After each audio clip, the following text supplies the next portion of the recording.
পাগলির শক্তি কত দূর সেটা দেখার জন্য খুব কৌতূহল হলো। আগে লোকমুখে শুনেছি যা চাওয়া যায় সাধু সন্ন্যাসীরা নাকি তা এনে দিতে পারে। কলকাতার গুরু বাবাজির কাছে কিছুটা দেখলেও সেটা এমন কিছু অবিশ্বাস্য মনে হয়নি। বললাম, খাবো অমৃতি জিলিপি, ক্ষীরের বরফি আর বর্তমান কলা। পাগলি এক অদ্ভুত কাজ করল। শ্মশানে কয়েকটা পোড়া কাঠ পাশে পড়েছিল, হাত দিয়ে তুলে নিয়ে বলল, এই নে যা, ক্ষীরের বরফি। আমি তো অবাক। ইতস্তত করতেই ও পাগলের মতো খিলখিল করে একরকম বিশ্রী হাসি হেসে বলল, খা খা, ক্ষীরের বরফি খা। আমার মনে হলো এ তো দেখছি আস্ত পাগল, কোনো ক্ষমতা নেই। ওর কথায় ওই নোংরা পোড়া কাঠ মুখে দেব? ছি ছি। কিন্তু আমার তখন আর ফেরার পথ নেই, অনেক দূর এগিয়ে গেছি। আপনারা শুনছেন গল্প, রহস্য, রোমাঞ্চ। আজকের নিবেদন প্রখ্যাত সাহিত্যিক বিভূতিভূষণ বন্দ্যোপাধ্যায় সৃষ্ট বাংলা সাহিত্যের অন্যতম জনপ্রিয় অলৌকিক ও রহস্যধর্মী চরিত্র তারানাথ তান্ত্রিক। তাহলে আর দেরি কেন, শুরু করা যাক আজকের রোমহর্ষক গল্প। সন্ধেই হতে আর বেশি দেরি নেই। রাস্তার ধারে বইয়ের দোকানে দাঁড়িয়ে বই দেখছিলাম। এমন সময় আমার বন্ধু কিশোরী সেন এসে বলল, এই যে, এখানে কি করছিস? চল চল, এক জ্যোতিষীকে হাত দেখিয়ে আসি। তারানাথ জ্যোতিষের নাম শুনিসনি? মস্ত বড় গুণী লোক। হাত দেখানোর বাতিক আমার বরাবরই আছে, তবে আজ পর্যন্ত সত্যিকারের ভালো কোনো জ্যোতিষী দেখিনি। তাই জিজ্ঞেস করলাম, বড় জ্যোতিষী মানে কি? যা বলে তা কি সত্যি হয়? আমার অতীত আর বর্তমান বলতে পারবে? ভবিষ্যতের কথা বললে তো আবার বিশ্বাস হয় না। চলোই না একবার, পকেটে টাকা আছে তো, 2 টাকা নেবে, তোর হাত দেখবে, দেখোই না বলতে পারে কিনা। কাছেই একটা গলির ভেতর একতলা বাড়ির দেওয়ালে টিনের সাইনবোর্ডে লেখা আছে, তারানাথ জ্যোতির্বিদ্যা। এখানে হাত দেখা ও কুষ্টি বিচার করা হয়। গ্রহশান্তির কবচ, তাবিজ, মন্ত্র ইত্যাদি দেওয়া হয়। আসুন এবং দেখে বিচার করুন। বড় বড় রাজা মহারাজার প্রশংসাপত্র আছে, দক্ষিণা নামমাত্র। এই সেই বাড়ি। আমি হেসে বললাম, লোকটা নির্ঘাত বোগাস। এত রাজা মহারাজা যার ভক্ত, তার এই দশা? এই বাড়িতে সে থাকে? বাইরের দরজায় কড়া নাড়তেই ভেতর থেকে একটা ছেলে বলে উঠল, কে? জ্যোতিষীমশাই বাড়িতে আছেন? ভেতর থেকে কিছুক্ষণ কোনো উত্তর পাওয়া গেল না। তারপর দরজা খুলল। একটা ছোট ছেলে উঁকি মেরে আমাদের দিকে সন্দিগ্ধ চোখে কিছুক্ষণ তাকিয়ে দেখে জিজ্ঞেস করল, কোত্থেকে এসেছেন? আমি বললাম, ব্যাপার যা দেখছি, তোমার জ্যোতিষী পাওনাদারের ভয়ে দিনরাত দরজা বন্ধ করে রাখি। ছেলেটাকে পাঠিয়েছে আমরা পাওনাদার কিনা দেখতে, এবার ডেকে নিয়ে যাবে। একটু পরেই ভেতরের দরজা ঠেলে একজন বৃদ্ধ ঢুকলেন। কিশোরী উঠে দাঁড়িয়ে হাত জোড় করে প্রণাম করে বলল, পণ্ডিত মশাই আসুন। বৃদ্ধের বয়স 60-62 বেশি হবে না। গায়ের রং টকটকে ফর্সা। এই বয়সীও চেহারায় একটা জৌলুস আছে। চোখের কোণের বলিরেখাগুলোর মধ্যে একটা কিছু হারানোর ছাপ স্পষ্ট। প্রথমে আমি হাত দেখালাম। আপনার জন্মদিন 15ই শ্রাবণ 1325 সাল, ঠিক? আপনার বিয়ে হয়েছে 15ই আষাঢ় 1327 সাল, ঠিক? কথাটা একদম ঠিক। তারানাথ জ্যোতিষী নিঃসন্দেহে তা জানে না, কারণ সে আমাকে আগে কখনো দেখেনি। এমনকি আমার বন্ধু কিশোরী সেনও তা জানত না। আপনার 2 ছেলে, 1 মেয়ে। বর্তমানে আপনার স্ত্রীর শরীর খুব খারাপ যাচ্ছে। 13 বছর বয়সে আপনার বড় একটা ফাঁড়া গিয়েছিল। বর্তমানে আপনার খুব মানসিক কষ্ট যাচ্ছে। কিছু টাকা হারিয়েছেন, সে টাকা আর পাবেন না, বরং আরও কিছু ক্ষতির যোগ আছে। আমি অবাক হয়ে তার মুখের দিকে তাকালাম। মাত্র 2 দিন আগে পকেট মারে আমার মানিব্যাগটা নিয়ে গেছে। লজ্জায় কাউকে সে কথা জানায়নি। লোকটার যে কিছু ক্ষমতা আছে তা বুঝতে পারছি। লোকটার ইতিহাস বড় অদ্ভুত। এক তান্ত্রিক গুরুর কাছে সাধনা করে কিছু ক্ষমতা পেয়েছিলেন। শুরুতে কলকাতায় এসে কেরামতি দেখিয়ে নামডাক করে ফেললেন। বড় বড় মোটর গাড়ি ওর গলিয়ে আটকে রাখত। কিন্তু যে পথে টাকা এলো সেই পথেই বেরিয়ে গেল। ঘোড়দৌড়, নারী আর মদ, এই 3 নেশায় 20-র মতো টাকা উড়ে গেল। ক্ষমতার অপব্যবহার করতে করতে সেই ক্ষমতাটুকুও প্রায় হারিয়ে ফেললেন। বর্তমানে পাওনাদার কাবুলিওয়ালাদের তাড়ানোর ফন্দি বের করতেই তারানাথের বেশিরভাগ সময় কেটে যায়। তন্ত্র বা জ্যোতিষচর্চা করার সময় কই? আমার মনে হয় পশার নষ্ট হওয়ার পর তারানাথ আমার মতো এমন গুণগ্রাহী ভক্ত আর পায়নি। সে আমায় প্রায়ই বলে, তোমাকে সব শিখিয়ে দেব, তোমাকে শিষ্য করে রেখে যাব, লোকে দেখবে তারানাথের ক্ষমতা আছে কি না, এতকাল তো যোগ্য লোকই পায়নি। চন্দ্র দর্শন করতে চাও?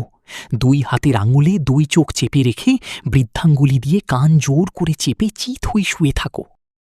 ওপরে আকাশে পূর্ণিমা আর নিচে একটা গাছের তলায় 2টো পরী। তুমি যা জানতে চাও পরীরা তাই বলে দেবে। একদিন বর্ষার বিকেলবেলা তারানাথের ওখানে গেছি। দেখলাম সে পুরনো একখানা তুলট কাগজের পুঁথির পাতা উল্টাচ্ছে। আমাকে দেখে বলল, চল, বেলেঘাটায় একজন বড় সাধু এসেছেন, শুনেছি খুব ভালো তান্ত্রিক। গেলাম বেলেঘাটায়। সেখানে সাধুর ক্ষমতার নমুনা হিসাবে দেখলাম তিনি আমাকে যে কোনো একটা গন্ধের নাম করতে বললেন। আমি বেলফুলের নাম করতেই তিনি বললেন, পকেটে রুমাল আছে, বের করে দেখো। রুমাল বের করে দেখি তাতে বেলফুলের গন্ধ একদম ভুর ভুর করছে। কিন্তু যদি ধরে নিই সাধু বাবাজি তান্ত্রিক শক্তির সাহায্যে গন্ধ তৈরি করেছেন, তবে 2 পয়সার আতর তৈরিতেই যদি তন্ত্র সাধনা আটকে থাকে, তবে তার আমি কোনো দাম দিই না। না হে, লোকটা খুব নিচু দরের তন্ত্র সাধনা করেছে। ওই আতরের গন্ধ আর এমন কি, এ তো এক ধরনের জাদু, যাকে তোমরা বলো ম্যাজিক। এর চেয়েও অদ্ভুত শক্তির তান্ত্রিক দেখেছি আমি। ছোটবেলায় আমাদের বাঁকুড়াতে এক নামকরা সাধু ছিলেন।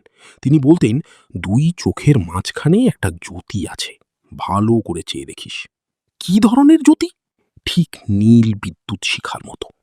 মাস 3 পর প্রথম নীল রঙের চিকচিক করা একটা শিখা দেখলাম আমার কপালের মাঝখানে, একদম স্থির। মিনিট খানেক ছিল সেদিন। এইভাবে ছোটবেলাতেই সাধু সন্ন্যাসী আর যোগটোগের ওপর মন চলে গেল। একদিন ঠাকুরদার বাক্স ভেঙে কিছু টাকা নিয়ে সোজা পালিয়ে গেলাম কাশিতে। একদিন অহল্যাবাইয়ের ঘাটে বসে আছি, তখনও সন্ধ্যা পুরোপুরি নামেনি। মন্দিরে মন্দিরে আরতি চলছে। এমন সময় একজন লম্বা চওড়া চেহারার সাধুকে সিঁড়ি দিয়ে নামতে দেখলাম। বাবাজির বাড়ি কোথায়? আমি বললাম, বাঁকুড়া জেলার মালিয়ারা রুদ্রপুর। মালিয়ারা রুদ্রপুর? রামরূপ সান্যালের নাম শুনেছ? তাদের বংশে এখন কে আছে জানো? খেয়াঘাটের কাছের শিব মন্দিরটা আছে তো। খেয়াঘাট? রুদ্রপুরে নদীই নেই, মজে গিয়েছে কবেই। অবাক হয়ে বললাম, আপনি আমাদের গাঁয়ের কথা জানেন দেখছি। বাড়ি থেকে বেরিয়েছিস কেন? কুবেরের মতো ধনী হবি বলে? বাড়ি ফিরে যা, সংসারে কিছু কাজ করে যা। এই পথ তোর নয়, আমার কথা শোন। এমন নিষ্ঠুর কথা বলবেন না। আমার সংসারে মন নেই, সংসার ছেড়েই এসেছি। ওর নাম সংসার ছাড়া নয়। তুই ছেলে মানুষ, নির্বোধ, কিছু বোঝার বয়স হয়নি। যা, বাড়ি যা, মা বাবার মনে কষ্ট দিস না। তিনি চলে যাচ্ছেন দেখে আমিও নাছোড়বান্দা হয়ে তার পিছু নিলাম। খানিক দূরে গিয়ে তিনি দাঁড়িয়ে বললেন, কেন আসছিস? আপনাকে ছাড়ব না, আমি কিছু চাই না, শুধু আপনার সঙ্গ চাই। আমার সঙ্গে এসে তোর কোনো লাভ হবে না, তোকে সংসার করতেই হবে। অন্য পথে যাওয়ার সাধ্য তোর নেই। যা, তোকে আশীর্বাদ করলাম, সংসারে তোর উন্নতি হবে। আর সাহস হলো না তার পিছু নিতে। কি এক শক্তি আমার ইচ্ছের বিরুদ্ধেও যেন আমাকে বাধা দিল। কিছুক্ষণ দাঁড়িয়ে সামনের দিকে তাকিয়ে দেখি তিনি নেই। বুঝতেই পারলাম না কোন গুলির ভেতর তিনি ঢুকে পড়লেন। অনেকদিন পর বাড়ি ফিরে সান্যাল বাড়ির এক শরিক ডাক্তারের কাছে তার বংশের কথা জিজ্ঞেস করতেই তিনি বললেন, 4-5 পুরুষ আগে আমাদের বংশেরই রামরূপ সান্যাল নদীর ধারে এই মন্দির প্রতিষ্ঠা করেন। তার বড় ভাই ছিলেন রামনিধি। প্রথম যৌবনেই অবিবাহিত অবস্থায় তিনি সন্ন্যাসী হয়ে ঘর ছাড়েন। অন্তত 150 বছর আগের কথা হবে এটা। এই শিব মন্দিরটা ওরকম মাঠের মধ্যে নিচু জায়গায় কেন? তা নয়, ওখানে তখন ভরা নদী ছিল, বড় বড় নৌকা চলত। কোনো এক নৌকা মন্দিরের নিচের ঘাটে ডুবে গিয়েছিল বলে ওর নাম হয়েছিল লাভাঙার খেয়াঘাট। খেয়াঘাট? হ্যাঁ, জ্যাঠামশাই আর বাবার মুখে শুনেছি। কেন বলো তো? এসব কথা তোমার জানার কি দরকার পড়ল? বই টই লিখছ নাকি? আমার মনে দৃঢ় বিশ্বাস হলো যে কাশীর সেই সন্ন্যাসী আসলে রামরূপ সান্যালের দাদা রামনিধি নিজেই। কোনো অদ্ভুত যোগবলের সাহায্যে তিনি 150 বছর পরেও বেঁচে আছেন। বাড়ি ফেরার কিছুদিন পর আবার বেরোলাম। বীরভূমের এক শ্মশানে গিয়ে এক পাগলির দেখা পেলাম। ছেঁড়া কাঁথা জড়িয়ে পড়ে আছে, নোংরা কাপড় চোপড়, ময়লা জট পাকানো চুল। আমাকে দেখেই সে ভীষণ চটে গেল। বলল, বেরো এখান থেকে। কি বলেছে তোকে এখানে আসতে? ওর আলখাল্লা আর বিকট নোংরা চেহারা দেখে মনে যে ভয় আর ঘৃণা এসেছিল সেটাকে খুব কষ্টে চেপে বললাম, মা, আমাকে আপনার শিষ্য করে নিন, অনেক দূর থেকে এসেছি, দয়া করুন আমার ওপর। পালা এখান থেকে, বিপদে পড়বি, যা। নিঃসঙ্গ শ্মশান, ওর মূর্তি দেখে বেশ ভয় হলো। কে জানে মারধর করবে কিনা, পাগল মানুষকে বিশ্বাস নেই। সেদিন চলে এলাম, কিন্তু আবার গেলাম তার পরের দিন। আবার কেন এলি? দূর হ, বেরো এখান থেকে। তারপর রেগে আমায় এক লাঠি বসিয়ে দিল। বলল, ফের যদি আসিস তবে বিপদে পড়বি, খুব সাবধান। রাতে শুয়ে শুয়ে ভাবলাম, না, এখান থেকে চলে যাওয়াই ভালো, আর এখানে নয়। এই এক পাগলের পাল্লায় পড়ে কোনোদিন প্রাণটাই যাবে দেখছি। শেষ রাতে স্বপ্ন দেখলাম পাগলই যেন আমার সামনে এসে দাঁড়িয়েছে। সেই ভয়ঙ্কর চেহারা আর নেই, মুখে মৃদু হাসি। আমায় যেন বলছে, লাঠিটা খুব লেগেছে না রে? তা রাগ করিস না, কাল যাস আমার ওখানে। সকালে উঠেই আবার গেলাম।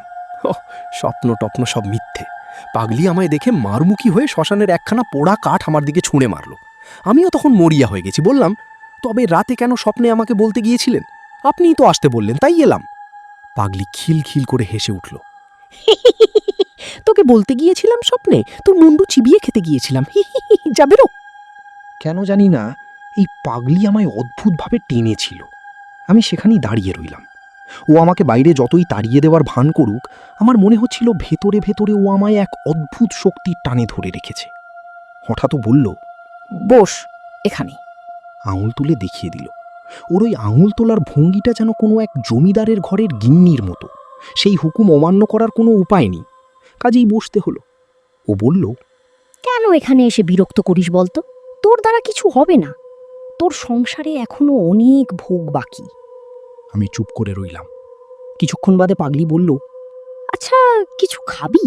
আমার এখানে যখন এসেছিস, তার উপর আবার বামুনের ছেলে, তখন কিছু খাওয়ানো দরকার। বল, কি খাবি? আগে লোকমুখে শুনেছি যা চাওয়া যায় সাধু সন্ন্যাসীরা নাকি তা এনে দিতে পারে। কলকাতার গুরু বাবাজির কাছে কিছুটা দেখলেও সেটা এমন কিছু অবিশ্বাস্য মনে হয়নি। বললাম, খাবো অমৃতি জিলিপি, ক্ষীরের বরফি আর মর্তমান কলা। পাগলি এক অদ্ভুত কাজ করল। শ্মশানে কয়েকটা পোড়া কাঠ পাশে পড়েছিল, হাত দিয়ে তুলে নিয়ে বলল, এই নে যা, ক্ষীরের বরফি। আমি তো অবাক। ইতস্তত করতেই ও পাগলের মতো খিলখিল করে একরকম বিশ্রী হাসি হেসে বলল, খা খা, ক্ষীরের বরফি খা। আমার মনে হলো এ তো দেখছি আস্ত পাগল, কোনো ক্ষমতা নেই। ওর কথায় ওই নোংরা পোড়া কাঠ মুখে দেব? ছি ছি। কিন্তু আমার তখন আর ফেরার পথ নেই, অনেক দূর এগিয়ে গেছি। মুখে পুড়ে দিলাম সেই কয়লা যা থাকে কপালে। পরক্ষণেই থু থু করে সেই জঘন্য বিচ্ছিরি চিতার কয়লার টুকরো মুখ থেকে বের করে ফেলে দিলাম। পাগলি আবার খিলখিল করে হেসে উঠল। রাগে দুঃখে আমার চোখে তখন জল এসে গেছে। কি বোকামি করেছি এখানে এসে! এ তো পাগল ছাড়া আর কিছুই নয়, আস্ত উন্মাদের দল একে সাধু বলে নাম রটিয়েছে।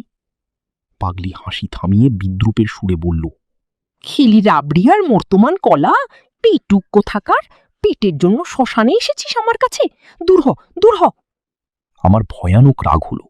এমন নিষ্ঠুর কথা আমায় আগে কেউ সামনাসামনি বলেনি। একটি কথাও না বলে আমি তখনই সেখান থেকে উঠে চলে এলাম। বিশ্বাস করবেন কিনা জানি না, আবার সেদিন শেষ রাতে পাগলিকে স্বপ্নে দেখলাম। আমার মাথার কাছে দাঁড়িয়ে হাসি মুখে বলছে, রাগ করিস না, আসিস আজ, রাগ করে না। এখনো পর্যন্ত আমার সন্দেহ হয় পাগলিকে কি সত্যিই স্বপ্নে দেখেছিলাম, নাকি ওটা জাগ্রত অবস্থা ছিল। যাই হোক, ভোরে উঠে আমার রাগ আর রইল না। পাগলি আমায় জাদু করেছে নাকি? দুপুরে আবার গেলাম। এবার কিন্তু ওর মূর্তি খুব শান্ত। বলল, আবার এসেছিস দেখছি, তুই তো দেখছি আচ্ছা নাছোড়বান্দা। আমি বললাম, কেন আমায় নিয়ে মিছেমিছি নাচাচ্ছ? দিনে অপমান করে বিদায় করো, আবার রাতে গিয়ে আসতে বলো। এইভাবে হয়রান করে তোমার লাভ কি? পারবি তুই? সাহস আছে? যা বলবো ঠিক তাই করবি? বললাম, সাহস আছে, যা বলবে তাই করব। একবার পরীক্ষা করেই দেখো না। আজ রাতেই তুই আমায় মেরে ফেলবি, গলা টিপে মেরে ফেল। তারপর আমার লাশের ওপর বসে তোকে সাধনা করতে হবে। নিয়ম সব বলে দেব। মাঝে মাঝে আমার মৃতদেহ যখন হাঁ করে বিকট চিৎকার করে উঠবে, তখন আমার মুখে এক ঢোক মদ আর দুটো চাল ছোলা ভাজা দিবি। রাতে অনেক রকম ভয় পাবি। ভয় পেলে তোর সাধনা মিথ্যে হয়ে যাবে, এমনকি প্রাণও হারাতে পারিস। কেমন, রাজি? ও যে এমন কথা বলবে তা বুঝতে পারিনি। শুনে তো অবাক হয়ে গেলাম। বললাম, সব পারবো, কিন্তু মানুষ খুন করা আমায় দিয়ে হবে না। আর তুমি বা আমার জন্য মরবে কেন? তবে এখানে মরতে এসেছিস কেন মুখ পোড়া? বেরো, দূর হ। ভদ্রলোকের ছেলে, তবে এই পথে এসেছিস কেন রে? ওসব ভদ্রলোকের কাজ নয়। যা, গিয়ে কোনো আপিসে কেরানিগিরি করগে। বেরো। না, এই নিছকে পাগল, বদ্ধ উন্মাদ। তখনই মনে পড়ল, পাগলির মুখে বড় বড় সংস্কৃত শ্লোক শুনেছি, তন্ত্রের গভীর কথা শুনেছি। বিকেলে যখন গেলাম, তখন নিজে থেকেই ডেকে বলল, ভালোই হয়েছে যে তুই ওই সাধনা করতে চাসনি। ওসব নিচু দরের তন্ত্র সাধনা। পৃথিবীতে নানা রকম জীব আছে যাদের চোখে দেখা যায় না। তন্ত্রে এদেরই ডাকিনী, শাকিনী এসব বলা হয়। এরা কোনোদিন মানুষ ছিল না। এদের মধ্যে ভালো মন্দ দুই আছে। তন্ত্র সাধনার জোরে এদের বশ করা যায়, কিন্তু এদের নিয়ে খেলা করার বিপদ আছে। একটু অসাবধান হলে এরা তোকে মেরেও ফেলতে পারে। অবাক হয়ে ওর কথা শুনছিলাম। জনশূন্য শ্মশান, একটা বড় তেঁতুল গাছ, আর একদিকে কঙ্কাল সার শিমুল গাছ। কোথাও কোনো লোকজন নেই। ওর স্বস্তিতে আমার গা যেন শিউরে উঠল। এক ধরনের অপদেবতা আছে তন্ত্রে, তাদের বলে যক্ষিণী। তারা খুব ভয়ানক জীব। দয়া মায়া বলে কিছু নেই ওদের, পশুর মতো মন। কিন্তু তাদের ক্ষমতা সবচেয়ে বেশি, ঠিক যেন পেতনিদের বাপ ঠাকুরদা। সফল হলে তো খুবই ভালো, কিন্তু বিপদের ভয়ও আছে। ওদের নিয়ে যখন তখন খেলা করতে নেই, তাই তোকে বারণ করি। তুই বুঝিস না, তাই রাগ করি।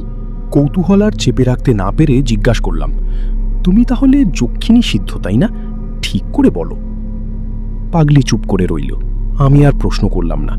বুঝলাম এই কথাও কিছুতেই স্বীকার করবে না, কিন্তু এই বিষয়ে আমার মনে আর কোনো সন্দেহ রইল না। পরদিন গ্রামের লোকেরা পাগলির ব্যাপারে আমায় অনেক কথা বলল। ওরা সাবধান করে দিয়ে বলল, মশাই, ওখানে অত ঘন ঘন যাবেন না। পাগলি ভয়ানক মানুষ। ওর এমন শক্তি আছে যে আপনার সর্বনাশ করে দিতে পারে। ওকে রোজ রোজ ঘাঁটাবেন না। গ্রামের লোক ওর ছায়াও মারায় না। আপনি বিদেশি লোক, শেষে প্রাণটা খোয়াবেন নাকি? মনে মনে ভাবলাম, আমার আর কি ক্ষতি করবে? যা করার তো করেইছে। ওর কাছে না গিয়ে থাকার মতো মনের জোর আমার নেই। তারপরে একদিন যা ঘটল তা বিশ্বাস করা কঠিন। একদিন সন্ধ্যার পর পাগলির কাছে গিয়েছি, কিন্তু খুব চুপি চুপি, যাতে ও টের না পায়। বটতলায় পৌঁছে হঠাৎ অবাক হয়ে দাঁড়িয়ে পড়লাম। বটতলায় পাগলি বসেনি, তার বদলে একটি সুরুষী মেয়ে গাছের গুড়িতে হেলান দিয়ে সামনের দিকে তাকিয়ে আছে। চোখের ভুল নয় মশাই, তখন আমার অল্প বয়স, চোখে ধাঁধা লাগার কথা নয়। একদম স্পষ্ট দেখলাম। ভাবলাম, তাই তো, এই আবার কে এলো? যাব নাকি ফিরে যাব? দু এক পা এগিয়ে সংকোচ নিয়ে জিজ্ঞাসা করলাম, মা, তিনি কোথায় গেলেন? মেয়েটি হেসে বলল, কে? আমি চমকে উঠলাম। এ তো সেই পাগলি, সেই হাসি, সেই কথা বলার ভঙ্গি। এই তরুণী মেয়েটির ভেতরে সেই পাগলি লুকিয়ে আছে। এক অদ্ভুত দৃশ্য। ভেতরে সেই চেনা পাগলি, আর বাইরে এক অপরিচিত রূপসী ষোড়শী। মেয়েটি হাসতে হাসতে গড়িয়ে পড়ার দশা। বলল, হ্যাঁ হ্যাঁ, এসো না, পাশে এসে বসো। লজ্জা কিসের? আহা, আর এত লজ্জার দরকার নেই, এসো। হঠাৎ আমার খুব ভয় হলো। মেয়েটির হাবভাব আমার ঠিক সুবিধের মনে হলো না। আমার দৃঢ় বিশ্বাস হলো, এই নির্ঘাত পাগলি আমাকে কোনো বিপদে ফেলার চেষ্টা করছে। ফিরে চলে যাচ্ছি, এমন সময় পরিচিত গলার ডাক শুনে থমকে দাঁড়ালাম। তাকিয়ে দেখি বটতলায় পাগলি বসে আছে, আর কেউ কোথাও নেই। আমার ভয় তখনও কাটেনি। ভাবলাম, আজ আর কিছুতেই এখানে থাকবো না, আজ ফিরে যাওয়াই ভালো। এসো, বসো। জিজ্ঞেস করলাম, তুমি ওরকম ছোট মেয়ে সেজেছিলে কেন? তোমার মতলবটা কি? মরণ, ঘাটের মরা, আবল তাবল বকছিস। বললাম, না, সত্যি কথা বলছি। আমায় কোনো ভয় দেখিও না। যখন তোমাকে মা বলে ডেকেছি। শোন, তবে তুই অন্য ধাতের ছেলে। তন্ত্র সাধনা তোকে দিয়ে হবে না। ওটা শুধু সাধু সেজে থাকার কাজ নয়। যাকে তোকে দু একটা জিনিস দেব, তাতেই তুই করে খেতে পারবি। একটা মরা চাই। খুব শিগগিরই অনেক মরা আসবে, এই ঘাটেই আসবে। ততদিন অপেক্ষা কর, কিন্তু যা বলবো তাই করবি। রাজি আছিস? সব সাধনা ছাড়া আর কিচ্ছু হবে না। তখন আমি মরিয়া হয়ে উঠেছি। আমি কোনো কালেই ভীতু ছিলাম না, তবু করব, মরার উপর বসে সাধনা করব, এ কথা কখনো কল্পনাও করিনি। কিন্তু পাগলির প্রভাবে রাজি হয়ে গেলাম। বললাম, বেশ, তুমি যা বলবে তাই করব, শুধু পুলিশের ঝামেলায় যেন না পড়ি।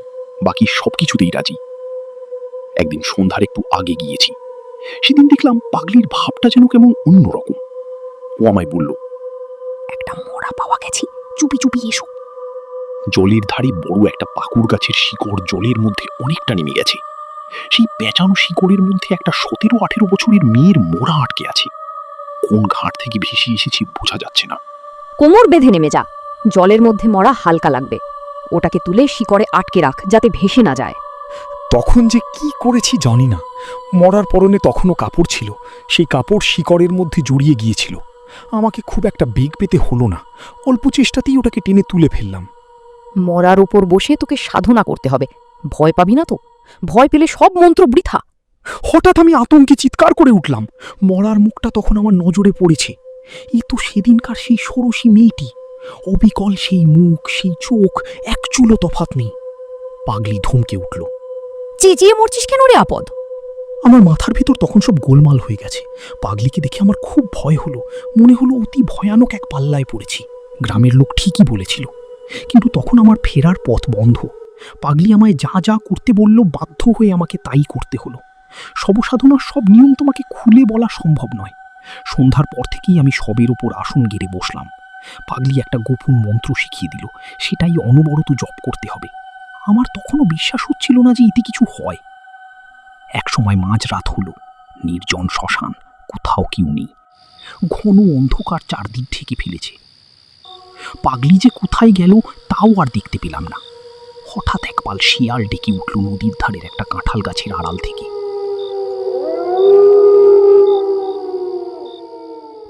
শিয়ালের ডাক তো কতই শুনেছি, কিন্তু সেই থমথমে শ্মশানে একটা টাটকা মরার উপর বসে ওই শিয়ালের ডাক শুনে আমার সর্বাঙ্গ শিউরে উঠল। ঠিক সেই মুহূর্তেই আর একটা ব্যাপার ঘটল। বিশ্বাস করা না করা তোমার ইচ্ছে, কিন্তু তোমার কাছে মিথ্যে বলে আমার কোনো লাভ নেই। আমি তারানাথ জ্যোতিষী, তুমি তো আমায় 1 পয়সাও দেবে না, তাই তোমার কাছে মিথ্যে বলতে যাব কেন? শিয়াল ডাকার সঙ্গে সঙ্গেই আমার মনে হলো শ্মশানের নিচে নদীর জল থেকে দলে দলে সব গৃহস্থ ঘরের বউরা উঠে আসছে, মুখে লম্বা ঘোমটা টানা। জল থেকে উঠে এলো, অথচ কারো কাপড় ভেজা নয়। দলে দলে 1টা, 2টো, 5টা, 10টা, 20টা, তারা সবাই এসে আমায় ঘিরে দাঁড়ালো। আমি এক মনে মন্ত্র জপ করছি আর ভাবছি, যা হওয়ার হবে। একটু পরে ভালো করে তাকিয়ে দেখি আমার চারপাশে একটাও বন নেই, সব কুরকুরে পাখি। বীরভূমের নদীর চরে যেগুলো দেখা যায়, দুপায়ে শক্ত হয়ে হাঁটে, একদম মানুষের মতো। এক মুহূর্তে মনটা হালকা হয়ে গেল। তাই তো, হরি হরি, এসব তো পাখি। কিন্তু আমার স্বস্তি বেশিক্ষণ স্থায়ী হলো না। পরক্ষণেই আমার চারপাশে সেই মেয়েরা আবার খিলখিল করে হেসে উঠল।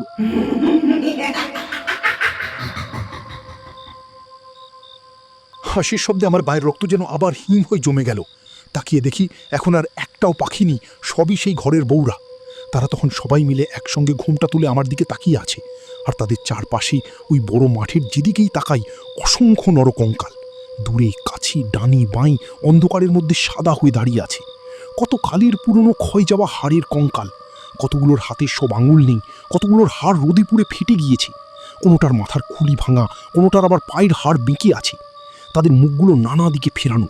দাঁড়ানোর ভঙ্গি দেখে মনে হয় কেউ যেন তাদের খুব যত্ন করে খাড়া করে দাঁড় করিয়ে রেখেছে। কঙ্কালগুলোর পিছনে যে লোকটা তাদের ধরে রেখেছে, সে হাত ছেড়ে দিলেই কঙ্কালগুলো যেন হুড়মুড় করে ভেঙে পড়বে আর জীর্ণ হাড়ে স্তূপ হয়ে যাবে। অথচ তারা যেন সবাই জীবন্ত, সবাই আমায় ঘিরে ধরেছে যাতে আমি প্রাণ নিয়ে এই শ্মশান থেকে পালাতে না পারি। হাড়ের হাত বাড়িয়ে সবাই যেন একযোগে আমার গলা টিপে মারার অপেক্ষায় আছে। উঠে সোজা দৌড় দেবো ভাবছি, এমন সময় দেখি আমার সামনে এক অতি রূপসী কিশোরী আমার পথ আটকে হাসি মুখে দাঁড়িয়ে। আবার কি?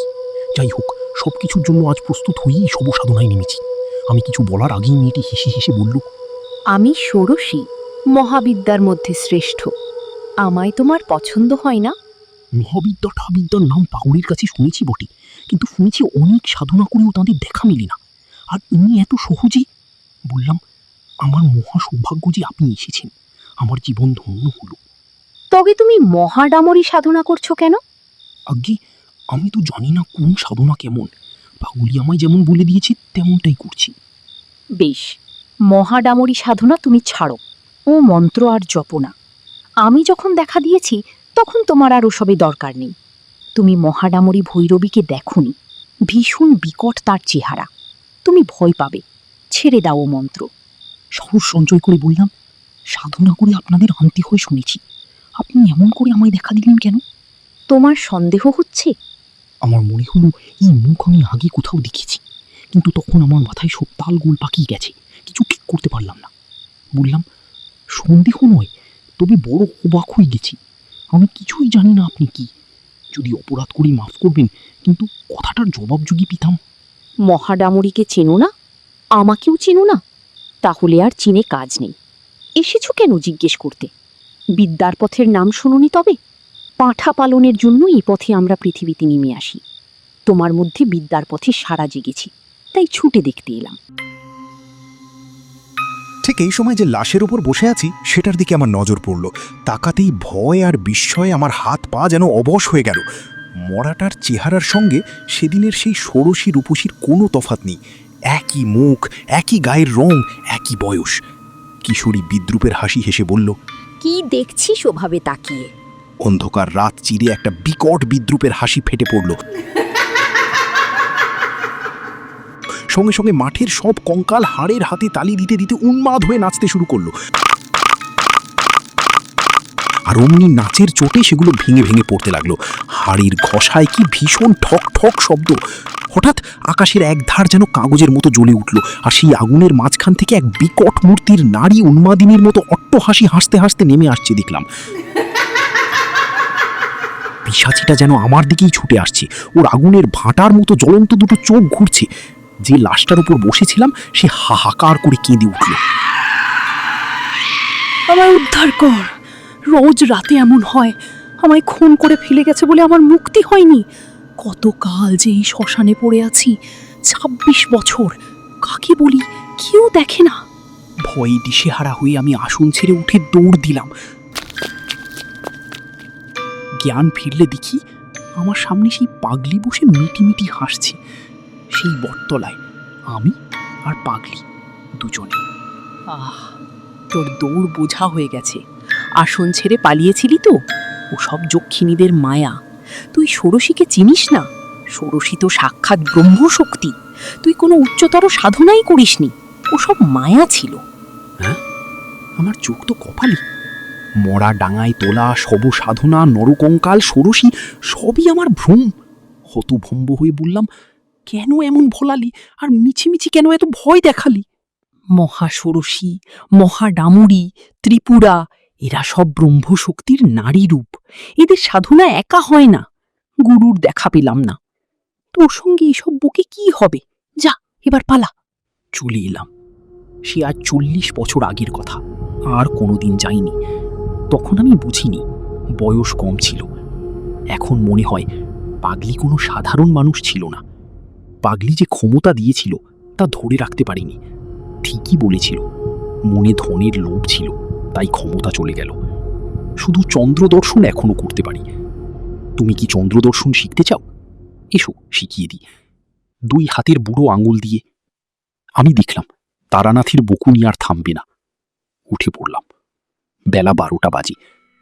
তারানাথের কথা বিশ্বাস করেছি কিনা জিজ্ঞেস করছেন? এর কোনো উত্তর আমি দেব না। এরকম আরও গল্প শুনতে হলে সাবস্ক্রাইব করুন আমাদের চ্যানেল।